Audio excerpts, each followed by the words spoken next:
Hello lovely people, and welcome back to this week's new video. This is a little bit of impromptu filming tonight. If you're new here, hello, my name is Noah. I am a bookish and lifestyle vlogger born and raised and still based in New York City. If any of that sounds interesting to you, I would absolutely love it if you would consider subscribing, and please stay tuned. Today I will be talking about 10 books by Black authors that I am interested in reading. I had to narrow it down to 10, so this wouldn't be an insanely long video, but of course I have my notes. I kind of wanted to upload this video a little bit earlier when Black Lives Matter was booming and everybody was really talking about it, but I actually feel like now is a better time to be talking about it because now everyone's feeds on social media have gone back to quote-unquote normal. Not a lot of people are posting about it as much anymore. I'm trying every day to find resources to educate myself, not only in the books that I'm reading in support of Black and other people, POC authors, but also in looking up news articles and statistics and things like that to further educate myself on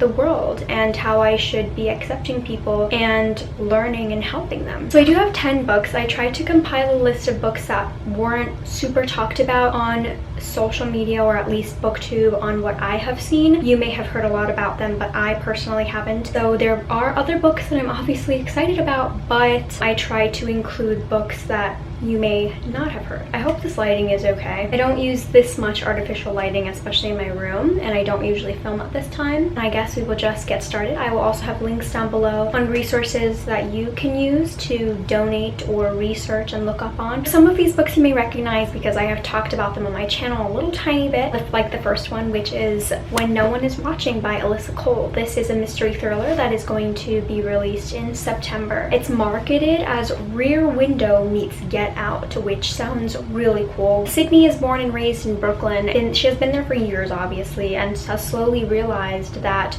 her neighborhood, her community is changing and it is gentrifying. She meets her new neighbor, Theo, and together they look into the history of her neighborhood and the people who have left due to gentrification, and they realize that things might just be a little bit more sinister than she thought they were. This is a book I have talked about in my mid-year book freakout tag that I'm very excited for. Mystery thriller is one of my favorite genres. I also have another Alyssa Cole book to talk about here, I'm realizing. Gentrification is a topic that I've heard many have heard about, but this I feel like is an aspect that I haven't heard about, or also haven't read about gentrification as much in books, so this should be like an interesting angle to look at it at. The second book I have to talk to you about is Swing Time by Zadie Smith. Zadie Smith is an author that my sister pushed on to me, and I'm really glad that she did. I think I've only read one book by her, but I really very much enjoy her writing. This one is set in New York and a little bit of West Africa. Two women are best friends, childhood friends, and they both want to become dancers. However, only one of them has talent and the other one has ideas about rhythm and time, Black bodies and Black music, or what makes someone truly free. Unfortunately, their friendship ends in their mid-20s or early 20s, and they don't actually reconcile. But it says, dazzlingly energetic and deeply human, Swing Time is a story about friendship and music and stubborn roots, about how we are shaped by these things and how we can survive them. Like I said, I really do enjoy Zadie Smith's writing, so I definitely am interested in picking up more of her books, and if my sister recommends it, that's definitely a good one for me. The third book I also mentioned a little bit in my mid-year book freakout tag, but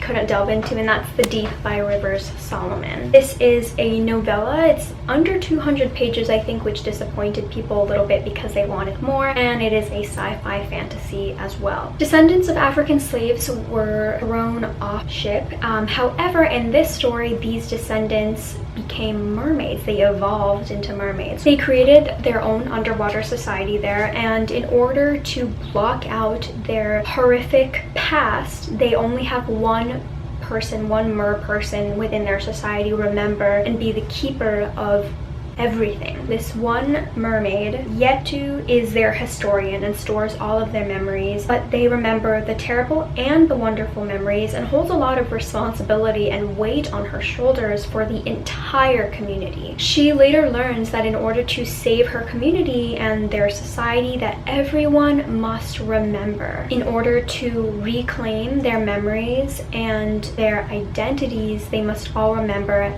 the good things and the bad. And I think this would be a very interesting and also powerful way to look at what happened to slaves that were thrown overboard, to give them a better story, not just some really tragic thing, but giving them the power to reclaim their history and themselves. The next book is The Vanishing Half by Bennett. This is a historical fiction novel. Identical twin sisters from a small southern black community run away at the age of 16. 10 years later, one sister actually ends up back in the same town with her own daughter, and the other sister lives miles away and she is passing as white. She is now married to a white husband who has no idea of her past at all. Though they live apart and they are no longer together or in communication, I think, their lives are still very intertwined, and it will decide how their decisions will affect their children's lives as well. The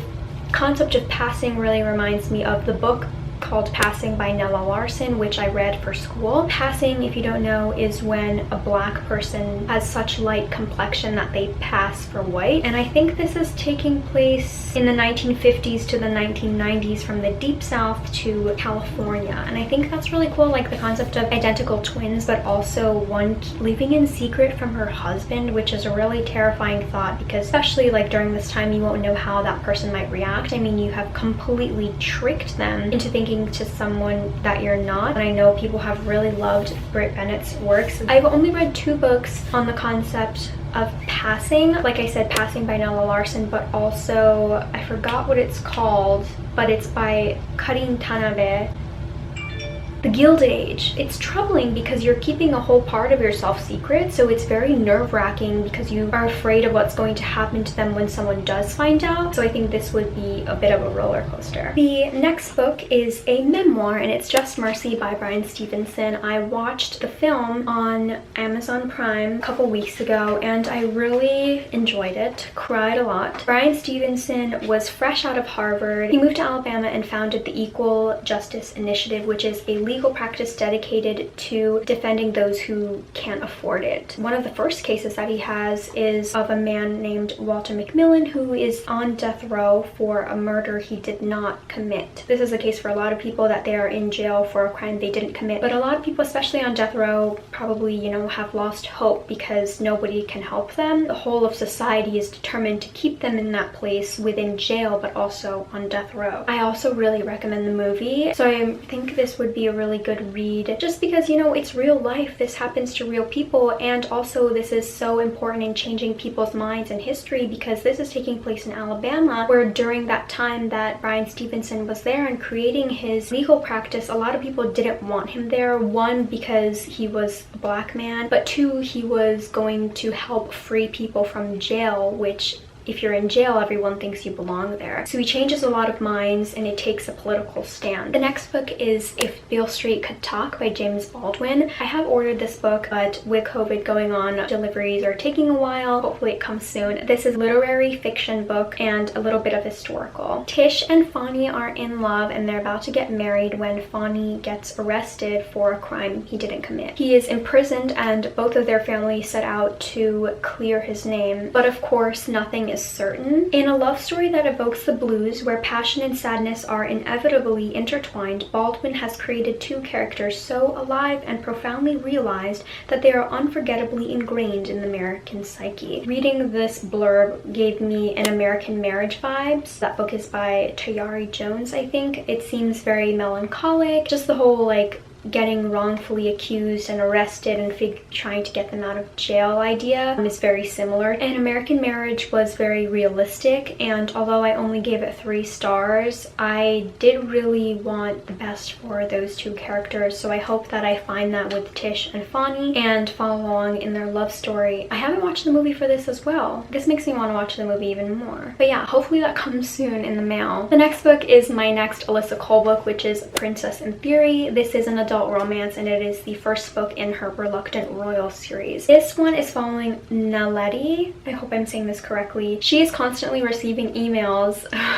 saying that she is betrothed to an African prince, but of course she thinks that's spam and like gets rid of it immediately, doesn't think anything of it. On the other hand, Prince Thabiso is the sole heir to the throne of Thesolo, and he must marry. He is attempting to track down his betrothed. And when he and Nelleti meet for the first time, she mistakes the prince for a pauper. And he doesn't correct her because he just wants to experience life as a normal person. That gives me a little bit of like Jasmine and Aladdin vibes. And I know people have really good things to say about this series. I did attempt to begin Duke by Default, I think, which is the second book in the series via audiobook, but it was really bad. I don't have anything against the narrator's voice, but when she started getting into the Scottish accent, it was just truly atrocious. I couldn't get into it, and I put it down so early that I couldn't even count it as a DNF. Maybe I can pick up A Princess in Theory. I don't know how the accents might be for that one, but I'm hoping, you know, that'll be a good one. Adult romance is also one of my favorite genres. I of course want to discover more authors within that genre, and I know that Alyssa Cole is a very, very popular one. The 8th book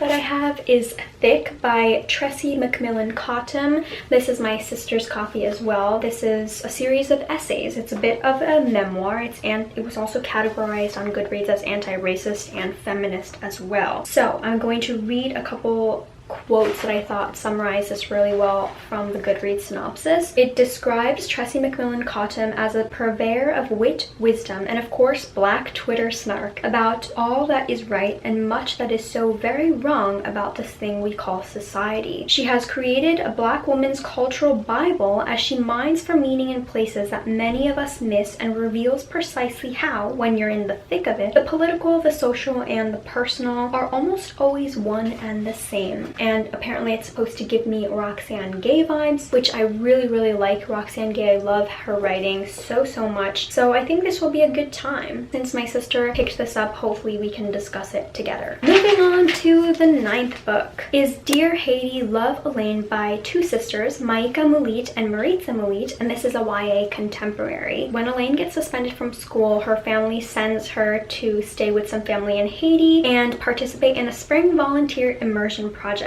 So I assume that this is going to be a little bit about self-discovery. Alaine's mother is actually also running from her own public scandal type situation, so I think it'll be a little bit comedic as well. And I just think it'll be a good time, and learning about Haitian culture as well should be cute. I'm not sure how this book is going to be told because it's written by two sisters, if it's going to be in two timelines or two different perspectives, but I think that will be really cute. I really love their names. The M's, I'm loving it. And I've heard a lot about this book, like people hauling it and things like that, but I actually haven't seen any reviews on BookTube about it. And finally, the last book is American Spy by Lauren Wilkinson, which is also another mystery thriller and a little bit of historical fiction. During 1986, Marie Mitchell is an intelligence officer with the FBI, but as a young black woman within the FBI in the old boys club, she is finding it difficult to be noticed and get the recognition that she deserves. Although she's very good at her job, she's getting overlooked for everything. When she's given the opportunity to join a task force aimed to take down Thomas Sankara, president of Burkina Faso, whose communist ideology has made him a target for American intervention, she hops aboard. But Marie actually secretly admires Thomas's ideologies, and she's also grieving the mysterious death of her sister. I heard that this book is written in letters to like her nephews or something like that. But also this gives me Hunters vibes. Hunters is that show with Logan Lerman on Amazon Prime. They're Nazi hunters. She's giving me Millie vibes. I also haven't heard a lot of things about this within the BookTube community. I think Jimmy Fallon is the one who had this on like his book club thing. He mentioned it as a book that he enjoyed, but my only hesitation about it was that it's written in letter form, because I feel like I want it to be action-packed because she's in the FBI. I don't know how much of that she would be able to portray in letters. Anyway, that is the list of 10 books by black authors that I am interested in. If you have read them, let me know what you thought of them, and if you have any more recommendations, please let me know, because one of my goals for 2020 was to diversify my reading and the authors that I'm reading. So if you have any recommendations, please let me know. I would love to hear them. Thank you so much for watching. I hope that you are all staying safe and healthy, and also educating yourselves and staying active in the Black Lives Matter protest. This isn't over. Although our feeds may have gone back to normal, Black lives still matter. This is still a relevant conversation to be having, not only within social media, but also within our own communities. Thank you for watching. I will see you guys next time. Bye!